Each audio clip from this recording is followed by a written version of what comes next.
Disemba 11 tunamkumbuka Mtakatifu Papa Damas aliyekuwa na umuhimu mkubwa katika nyakati za giza la kale la kanisa. Alikuwa na mchango mkubwa katika kupigania haki za Wakatoliki dhidi ya imani iliyopinga umungu wa Yesu Kristo. Alipigania imani ya Utatu Mtakatifu, kuanzisha mabadiliko ya kisiasa na kidini ili kulinda mafundisho ya kanisa.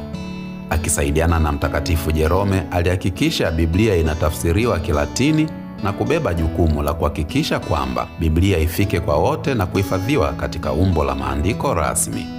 Alifanya kazi kubwa ya kurejesha na kutunza makanisa ya Roma, na alisaidia kukuza uhusiano wa kimataifa kati ya makanisa tofauti.